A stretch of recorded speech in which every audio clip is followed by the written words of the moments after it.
don't have the capacity as at now to finance free primary, free secondary, because we have other competing needs for funds.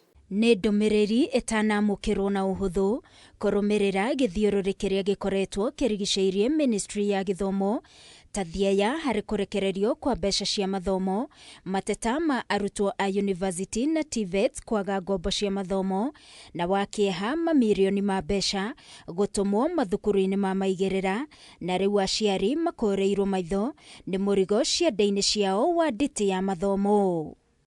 Makiria ũmũthĩ, Minista wa Gĩthomo Julius Ogamba Migos arĩ Kisii na mwandĩki mũkaru ministry-inĩ ĩno Julius Bitok arĩ mwena wa Kilifi maugĩte thirikari ndĩrĩ na mũbango wa kweheria mbeca cia mathomo, ĩndĩ kũhĩtũkĩra mbunge nĩ megũthing'ĩrĩria kĩgĩna makĩria gĩa kũigana gĩthomo na bajeti ya igeranio. It does not mean that we have moved from the 22,244 to the 16,900. It just means we have not been able to reach the 22,244 per student because of financial limitations. But between the Ministry of Education and Treasury, we are working very hard to see that we reach that target, even before we start thinking about how to raise the figure.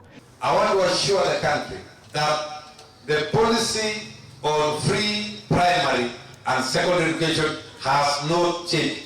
The government will continue financing education through capitation as it has been over the years. There's no change. Mũikarĩri gĩtĩ wa kĩama kĩa arutani anene a mathukuru ma secondary Kesha Willy Kuria nĩ orĩtie Minista wa Gĩthomo kũrekereria ndũmĩrĩri mathukuru-inĩ nĩguo arutani mebange gũkũ makĩendekithia kũheo rũtha gũcaria njĩra cia gwetha kĩgĩna gĩa kũihũrĩrĩria mbeca iria marĩneagwo nĩ thirikari, gũkũ nakĩo kĩama gĩa KUPPET gĩkiuga gĩthomo gĩtibatiĩ kwagĩrwo kĩgĩna, rĩrĩ kũrĩ na tabarĩra cia kũhũrana njeki irathiĩ na mbere. We now call upon the Ministry of Education to issue an official circular to all schools clearly indicating the current capitation amount as admitted by the Cabinet Secretary for the Treasury. This will ensure transparency and allow schools to plan more realistically based on the actual disbursement figures.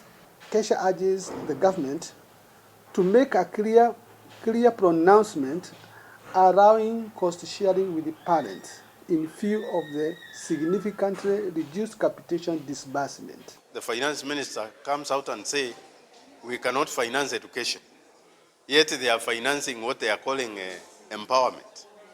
Then we don't understand as teachers. The government won't be compelled to finance public education because they are taking our taxes. Abunge onao nĩ mokĩrĩire ndeto ĩno makiuga gĩthomo gĩtibatiĩ gũthogwo na njĩra ya kũnyihirio kĩgĩna, kuona ĩno nĩ njĩra ya gũthũkia rũciũ rwa bũrũri, makiuga matikwĩrorera mũthingi ũrĩa warĩirwo wa gĩthomo ũgĩthingithio. Hatuombi mambo ya free basic education. We are not begging from anyone. We are demanding that it must continue.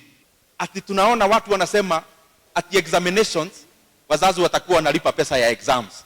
We want to tell them, here is an MP, parents will not pay for examinations. I think this is the high time we become serious with our education. We cannot mess with it. And for this one, the government needs to sit down. The Minister of Education needs to be very serious. Let's have a conversation with the stakeholders because we cannot mess with the education. This is the future of this nation. Maugĩte nĩ kĩeha kuona thirikari ndĩkoretwo ĩkĩbanga ũrĩa kũbatiĩ na njĩra ya kũiga maũndũ marĩa marahutia mũingĩ mũhari-inĩ wa mbere, na ithenya-inĩ rĩu mbeca igakorwo ikĩũrĩra marima-inĩ maingĩ matarĩ na ũguni kũrĩ mũingĩ. The National Treasury and the government, stop those renovations you are doing in big offices. Stop those monies hidden at the areas I know, having been the chairman of budget. Stop those ostentatious expenditure.